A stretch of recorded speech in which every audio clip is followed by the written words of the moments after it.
Not missing a beat, Mr. K hired two-time Grand National champ Herb Thomas to replace Flock and continued to roll, winning 21 of the first 25 races. By the middle of the 1956 season, Kiekefer's dominance had begun to cause Bill France big headaches. NASCAR's reputation was built on the competitive show it gave spectators. Now, all of that had disappeared and the fans grew restless. Unhappy with the lack of competition, boos began to shower Mr. K's cars.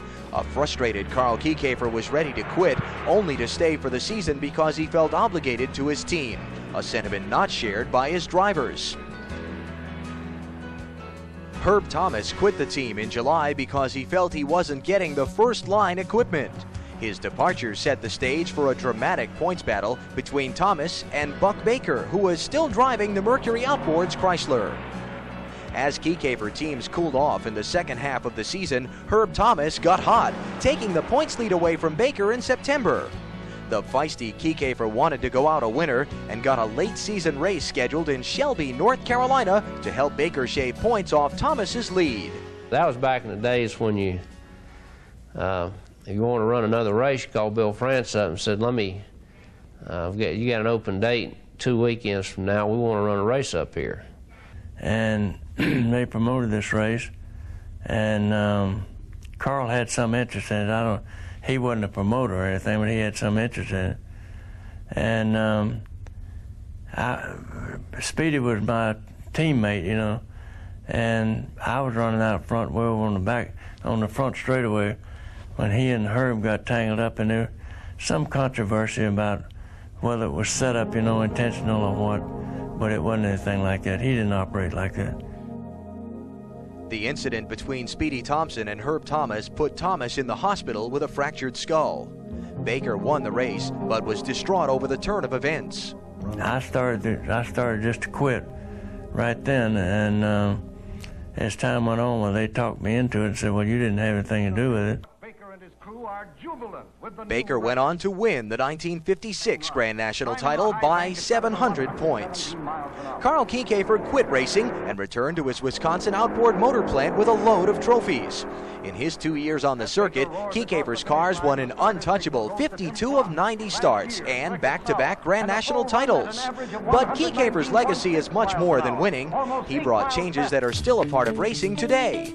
Kiekefer took his cars to the track in transport trucks instead of on tow bars. His drivers wore custom suits and kept detailed logs of car setups for each track. Kiekefer brought another level of professionalism to racing and showed that meticulous attention to detail paid big benefits. He was the leader to really putting some pizzazz in the equipment and the race car and the equipment that he hauled it with.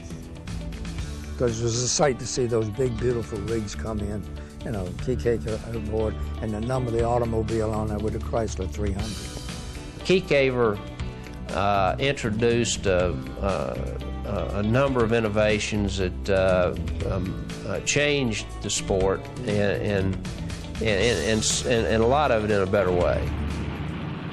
One race Kiekefer never won was the Southern 500, managing only a second-place finish. In 1956, Curtis Turner beat Speedy Thompson to the line in what was a breakthrough win for Turner. The race began in front of a crowd estimated at 70,000, with Buck Baker on the pole. The race is on. The front runners roar away, leaving a dust and grit-filled tornado as they head for the first turn.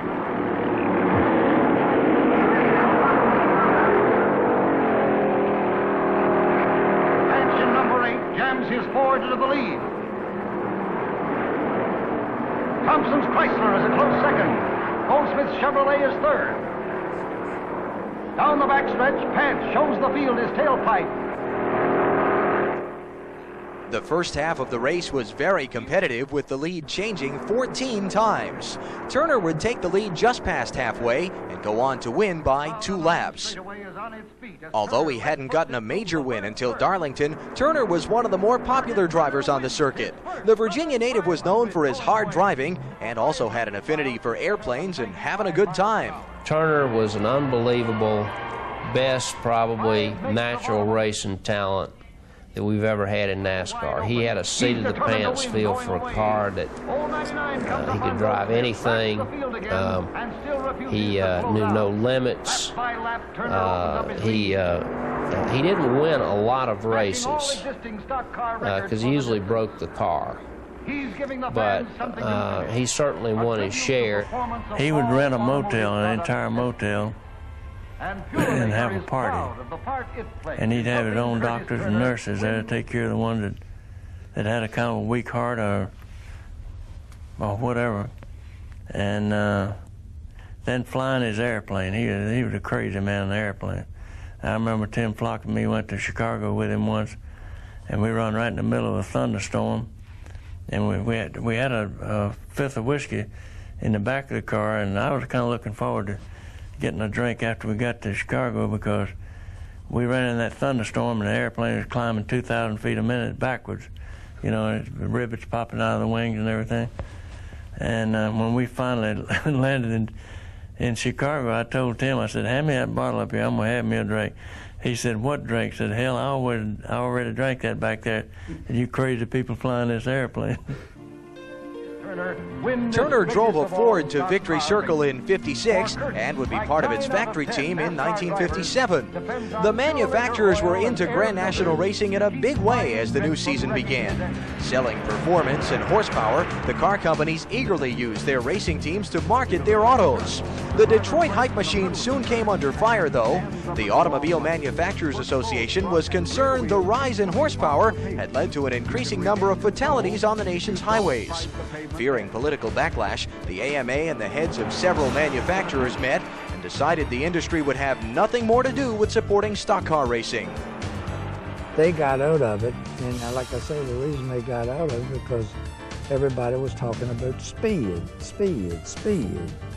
And Monday morning after one of the cars won a race, how fast he ran and all this kind of stuff. And I think like I say, American Automobile Association and some of these other bodies started hollering about speed, and using it as a tool for people to go out and kill themselves. And but even after the factories got out of it, supposedly, they say they got out of it. I've always had my doubts whether they did or didn't, but everybody survived. The bottom line of the decision meant that the factory drivers were now team owners. Bill France stepped in immediately to help the teams compensate for the loss of factory money.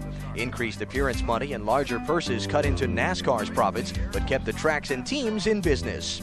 Meanwhile, on the track in 1957, Buck Baker won his second consecutive Grand National points title in his own Chevrolet. Baker had a very consistent year, finishing in the top 10 38 out of 40 races to go along with his 10 victories. Baker was a mainstay in the early days and now established as one of his generation's greatest drivers. Buck was a fantastic race car driver, and he was one of the guys that ran dirt and could run asphalt also. He was had a little Earnhardt in him. He was not a big man, but he was an intimidating guy. You didn't want him on his back bumper because you didn't know what was going to happen. Speedy Thompson, Buck Baker's teammate the year before, won the 8th Southern 500 at Darlington. Thompson started 7th and took the lead for the first time on lap 110 until Curtis Turner took the point. Thompson grabbed the lead back 45 laps later and never gave it up. Moving down the backstretch for the last time, his average speed now 100 miles an hour for 500 miles. The checkered flag. Speedy Thompson in number 46 Chevrolet sets a new record in winning the Southern 500. 1957 also saw one of NASCAR's greatest drivers call it quits. Still recovering from injuries suffered in a crash a year earlier, Herb Thomas decided to retire. Thomas had won 48 Grand National races, 3 Southern 500s, and was the series national champion twice. Many still consider Thomas the best driver of his era. Thomas was a good driver, maybe the best at that particular time, and won a lot of races, won a championship or 2. Thomas's retirement was a signal that NASCAR was entering a transition year in 1958. The factory pullout the season before had been tough enough, but now NASCAR faced a new dilemma. Many of the established stars were aging and not as competitive as they used to be. NASCAR was gaining national popularity and needed a new star to hang its hopes on. Enter Glenn Fireball Roberts. In the center of the first row, Fireball Roberts, number 22, fastest qualifier of the entire field. Outside front row. The Daytona native was a good athlete and earned his nickname not from racing, but from baseball. Roberts was not new to the Grand National circuit. He had come in a close second to Bill Rexford in the 1950 Grand National points battle, but then decided to return to the modified ranks after that season. In 1958, Roberts was back in the Grand National division, running a limited slate of races, and was very impressive. In 10 starts, Fireball won 6 races, including a dominating performance at the Southern 500, where he won by 5 laps. Fireball Roberts, in a Chevrolet, wins the Southern 500. At that time, he was probably the best driver after Herb wore himself out. And Fireball operated probably a lot like the drivers do today. He was a pretty smart person. He had probably a higher IQ than most race drivers. But he like TK changed the way things go. Fireball changed the way you pick drivers. He was a good race driver. He ran better on asphalt than he did dirt. And he had an affinity for the super speedways because he reached his peak at the start of the super speedway era in NASCAR.